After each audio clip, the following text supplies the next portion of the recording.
ఎన్ని వచ్చినాయి మార్కులు? ఇన్ని వచ్చినాయి సార్.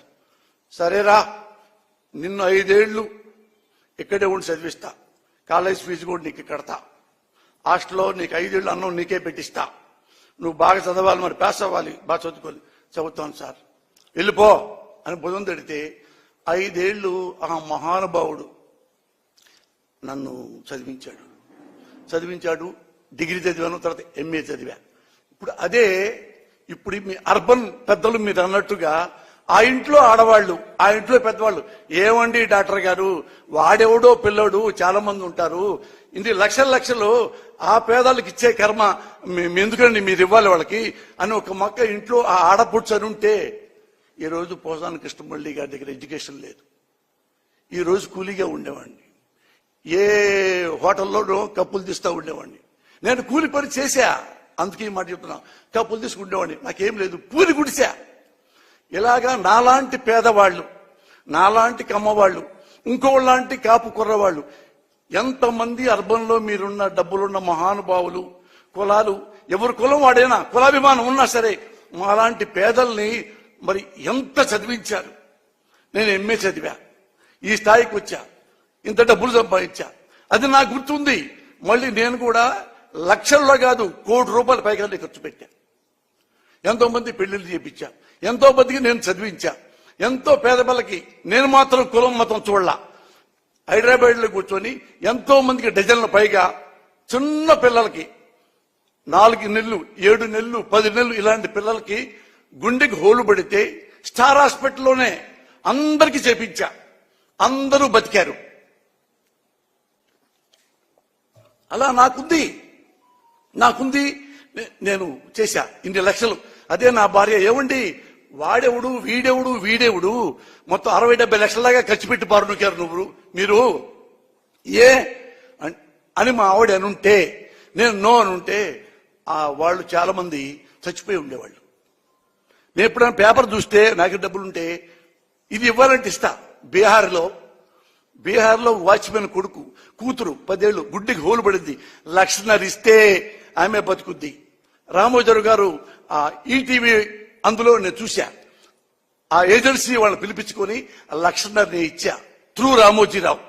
ఆ డబ్బులు పంపించాను సార్, ఆమెకి ఇస్తా, ఆమె బతికింది. అప్పటికి వాడు నా ఫోటో పెట్టుకున్నాడు. అలాగా మేము కూడా మాలాంటి పేద బతుకులో అలా డాక్టర్ ఫోటోలు పెట్టుకొని, ఇంకోళ్ళు ఫోటో పట్టుకొని స్ఫూర్తిదాయకమయ్యాం. ఇది మీరు డబ్బులు పంచి మాలాంటి వాళ్ళని పైకి తేడానికి జగన్మోహన్ రెడ్డి గారు పేదవాళ్ళకి బ్యాంకులో డబ్బులు వేసి అవి పంచి వాళ్ళ జీవితాలు బాగు చేయడానికి ఏమన్నా తేడా ఉందా? మీరంతా హృదయంతో ఎంతమందికి, ఎన్ని వేల మంది కమ్మ ధనవంతులు మరి పేదలు మీ డబ్బులతో లక్షల రూపాయలతో చదివించారే.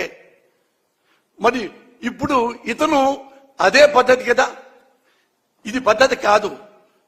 ఈయన ఈ పద్ధతికి చేయకపోయి ఉంటే ఓల్డ్ పద్ధతి ఏంటో మీకు తెలుసా?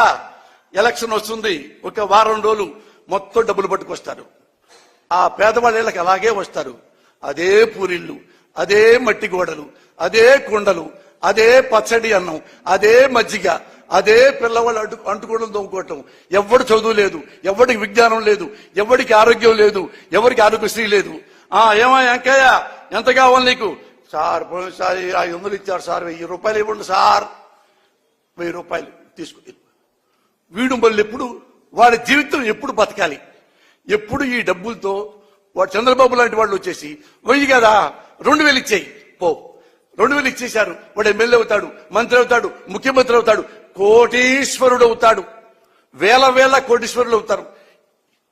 ఈ పేదవాడు ఎక్కడ ఉంటాడు? అక్కడే ఉన్నాడు.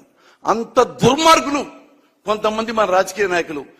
నేను చెప్పిందేం కాదు, ది గ్రేట్ రాజీవ్ గాంధీ ఒక మీటింగ్ లో చెప్పాడు, మన ఇండియాలో రాజకీయ నాయకులు అంతా దొంగవాళ్ళు అంటే అని నవ్వుతూ చెప్పాడు. దొంగవాళ్ళు అంటే మనం ఎగ్జాంపుల్ ఆంధ్రప్రదేశ్ లో ఒక రాష్ట్రం, ఆడకెళ్ళి ఒక జిల్లా, ఆడ నుంచి మండలం, లోపల కుగ్రామం.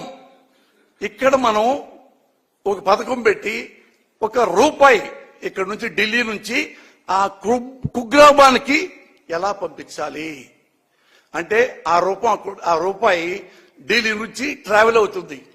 ఢిల్లీ నుంచి ఆ కిందకి వచ్చే వరకు, ఆ 100 కిలోమీటర్లు వచ్చే వరకు ఆ కింద వచ్చి అరిగి అరిగి తరిగి తరిగి పేదవాడి చేతికి అది పావలాగా మారిపోతుంది. That kind of politicians we are having right now. ఇది రాజీవ్ గాంధీ గారు చెప్పారు. ఇలాంటి పిచ్చి పనులు జగన్మోహన్ రెడ్డి గారు చేయలేదే. డైరెక్ట్ గా ₹1 కూడా లంచం లేకుండా డైరెక్ట్ గా తీసుకెళ్లి బ్యాంకుల్లో వేసి, ఎందుకు వేశాడు? ఓన్లీ ఏది ఓట్ల కోసమేనా? ఓట్ల కోసమే వేసేస్తారు ఇన్ని లక్షల కోట్లు. అంటే మీరు ధనవంతులు, మా కమ్మ ధనవంతులు, మా కాపు ధనవంతులు, వీళ్ళు కూడా మాలాంటి పెద్దవాళ్ళని పేదవాళ్ళని లక్షలు చదివించింది స్వార్థం కోసమా? ఓట్ల కోసమా? భవిష్యత్తులో రాజకీయ నాయకుడు అవుతావునే కాదుగా. చిత్తశుద్ధి.